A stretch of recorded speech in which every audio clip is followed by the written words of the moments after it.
Достар, баршаңызға сәлем. Бүгін сіздермен бірге осындай өте күшті бисквит жасайтын боламыз. Өте биік және әдемі болып шығады. Бұл бисквиттің рецебті сізде міндетті түрде қолыңыздан шығады деген ойдамын. Сондықтан міндетті түрде жасап көріңіз. Өте күшті болып шығады. Біздің өте дәмді бисквитімізді жасау үшін бізге ең алдымен 5 жұмыртқаны сарғышқа және ақуызға бөліп алу керек. Ақуызды уақытша шетке қойып қоямыз. Ал біздің жылдықтарымызға қант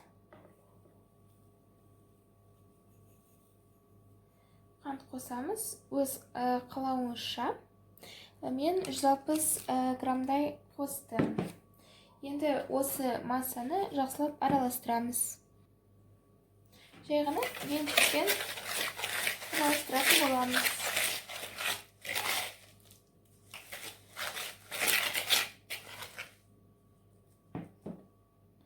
Енді осы массаға ванильный сахар қосса болады, қалауыңызша.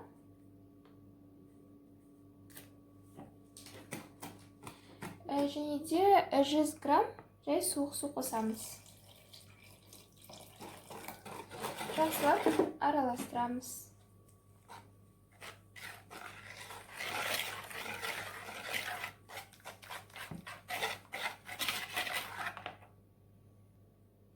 Одан кейін сұйық май қосамыз. Барлық ингредиенттерді видеоның описаниясынан қараңыз. Енді араластырамыз. Енді осы массаға ұнды қосамыз. Он және де разрыхлитель 10 грамм қосамыз.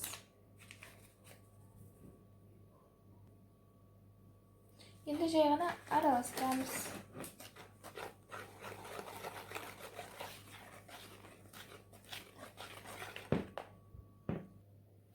Міне осындай масса болып шығу керек. Енді осы қамырды шетке қойып қоямыз. Оған дейін біз белоктарымызды миксермен жақсылап миксерлейміз. Ақ масса болғанға дейін.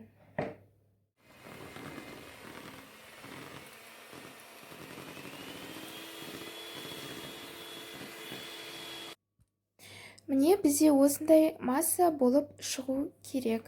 Енді осы массаны алдын ала дайындап қойған қамырға ақырындап араластырамыз. Бізде өте пышный қамыр болып шығу керек. Өстіп абайлап астынан жоғарыға қарай араластыратын боламыз. Қамырымыз осындай болып шығу керек. Енді алдын ала форманы дайындап қоямыз. Астына пергамент салып, ешнекемен шеттерін жақпаймыз.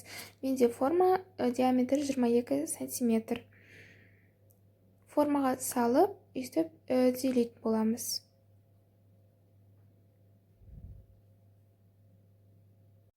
градуста 40-45 минут пісіретін боламыз.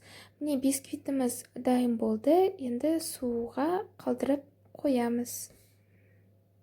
Міндетті түрде жасап көріңіз.